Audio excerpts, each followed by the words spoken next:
नमस्कार, मैं हूं अंकुर और आप देख रहे हैं सत्यहिंदी.com। एक नजर डालते हैं अब तक की सुर्खियों पर। आज फिर पेट्रोल के दाम में बढ़ोतरी की गई है। हालांकि डीजल की कीमत में कोई बदलाव नहीं किया गया है। आज पेट्रोल की कीमत में 35 पैसे प्रति लीटर की बढ़ोतरी हुई है, जिसके साथ ही दिल्ली में पेट्रोल की कीमत 99 रुपए 16 पैसे प्रति लीटर हो चुकी है। वहीं मुंबई में पेट्रोल की कीमत 105 रुपए 24 पैसे प्रति लीटर हो चुकी है। बता दें, पिछले एक महीने में ही 16 बार पेट्रोल डीजल के दाम बढ़ाए गए हैं। हालांकि पेट्रोल और डीजल के दामों में पिछले साल से ही लगातार रुक रुक कर बढ़ोतरी की जा रही है। इसका नतीजा है कि अब देश के हर शहर में या तो पेट्रोल की कीमत 100 के पार हो चुकी है या होने वाली है। पिछले 7 सालों से बीजेपी सरकार चला रही है, लेकिन बीजेपी अभी भी हर गलत चीज के लिए कांग्रेस को ही जिम्मेदार ठहरा रही है। देश में पेट्रोल डीजल के दाम इतिहास के सबसे उच्चतम स्तर पर पहुंच गए हैं। इस बीच बीजेपी के सांसद महेश शर्मा ने पेट्रोल डीजल के बड़े दामों के लिए कांग्रेस को जिम्मेदार ठहराया। उन्होंने कहा कि पेट्रोल और डीजल के दाम में तेजी हमारी सरकार की वजह से नहीं है, यह कांग्रेस सरकार की देन है। जब इन्होंने इसकी प्राइस को अंतर्राष्ट्रीय प्राइस के साथ लिंक किया था, वह दर अब की सरकार या किसी मंत्री के हाथ में नहीं है। वह व्यवस्था जो कांग्रेस सरकार की बनाई हुई है, उसी के तहत आज इसकी दर बढ़ रही है। हम तो गलतियों को सुधारने की कोशिश कर रहे हैं। गाजीपुर बॉर्डर पर बुधवार को किसानों के साथ झड़प के लिए उत्तर प्रदेश पुलिस ने अब भारतीय जनता पार्टी के अज्ञात कार्यकर्ताओं के खिलाफ एफआईआर दर्ज की है। भारतीय किसान यूनियन के सदस्यों ने इसके लिए शिकायत दी थी। बता दें, इस घटना के एक दिन बाद ही यानी गुरुवार को दर्ज की गई एफआईआर में दंगा करने, जानबूझकर चोट पहुंचाने, आपराधिक धमकी देने आदि के आरोप लगाए गए हैं। वहीं किसान यूनियन से पहले बुधवार को ही झड़प के दिन बीजेपी नेता की शिकायत पर भारतीय किसान यूनियन के करीब 200 अज्ञात सदस्यों के खिलाफ एफआईआर दर्ज की गई थी। भारत के मुख्य न्यायाधीश एनवी रमना ने गुरुवार को कहा कि सरकार चिकित्सा क्षेत्र को प्राथमिकता नहीं दे रही है, जो कि एक चिंता का विषय है। उन्होंने इसके साथ ही कहा कि डॉक्टर किसी और की विफलता की सजा क्यों भुगत रहे हैं। वर्ल्ड डॉक्टर डे के मौके पर आयोजित एक कार्यक्रम में उन्होंने कहा कि चिकित्सा संस्थानों और सरकार की संबंधित एजेंसियों के प्रमुखों को आगे आकर इस विषय से संबंधित चिंताओं को दूर करना चाहिए। उन्होंने कहा, ये दुखद है कि ड्यूटी के दौरान हमारे डॉक्टरों पर बेरहमी से हमला किया जा रहा है। ऐसा क्यों है कि डॉक्टर किसी और की विफलता की सजा भुगत रहे हैं। पंजाब में सीएम कैप्टन अमरिंदर सिंह के खिलाफ मोर्चा खोलने वाले नवजोत सिंह सिद्धू के प्रियंका गांधी और राहुल गांधी से मिलने के बाद ये कयास लगाए जा रहे हैं कि सिद्धू को पार्टी का प्रदेश अध्यक्ष बनाया जा सकता है।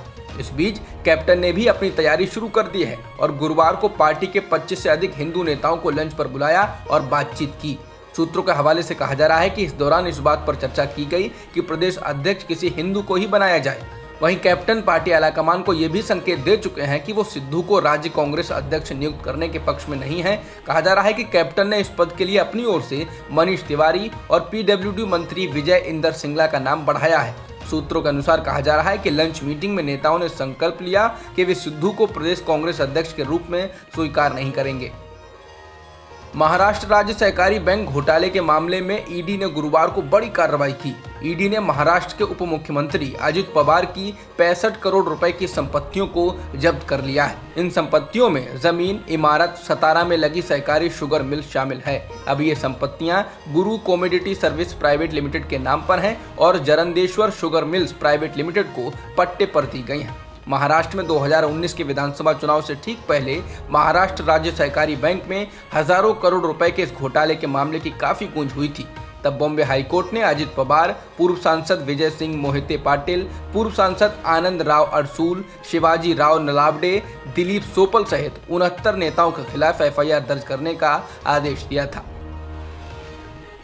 कोलकाता में कोरोना टीकाकरण में फर्जीवाड़ा करने वाले देवंजन देव के सुरक्षा गार्ड को भी अब गिरफ्तार कर लिया गया है। टीएमसी ने इससे पहले देवंजन देव के बॉडीगार्ड अमिय वैद्य की फोटो राज्यपाल जगदीप धनखड़ के साथ दिखाई थी और कहा था कि इस बात की जांच होनी चाहिए कि घोटालेबाज के सुरक्षा गार्ड से राज्यपाल के क्या संबंध है। टीएमसी सांसद सुखेंदु शेखर रॉय ने कहा था कि अगर राज्यपाल के साथ ये देव का सुरक्षा गार्ड है तो यह बंगाल और देश के लिए खतरनाक होगा। जिसके कुछ घंटों बाद ही सुरक्षा गार्ड को कोलकाता पुलिस ने गिरफ्तार किया। आज उसको कोर्ट के सामने पेश किया जाएगा। कहा जा रहा है कि देवंजन देव के कारनामों में भी ये शामिल था।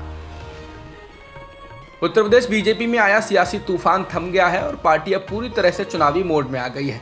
ऐसा नहीं होता तो प्रदेश में पार्टी के 3 बड़े चेहरों को कार्यकर्ताओं को एकजुट करने, पूरे प्रदेश के लगभग सभी जिलों में जाने और कार्यकर्ता प्रधानमंत्री मोदी और मुख्यमंत्री योगी आदित्यनाथ की सरकार के कामों का प्रचार करें, ये बताने का जिम्मा नहीं दिया जाता।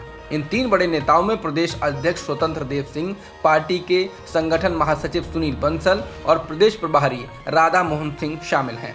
इकोनॉमिक टाइम्स ने कहा कि इन तीनों ही नेताओं को लक्ष्य दिया गया है कि वे राज्य भर का दौरा कर असंतुष्ट कार्यकर्ताओं को समझाएं और जिलों में जमीनी स्तर पर इस बात की समीक्षा करें कि आने वाले विधानसभा चुनाव की तैयारियां कैसी चल रही हैं।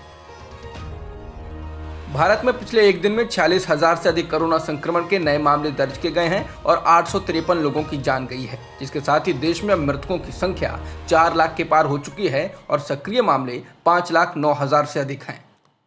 अब तक की खबरों में इतना ही। बाकी खबरों के लिए बने रहिए सत्यहिंदी.com के साथ। सत्य हिंदी का ऐप डाउनलोड करें गूगल प्ले स्टोर पर।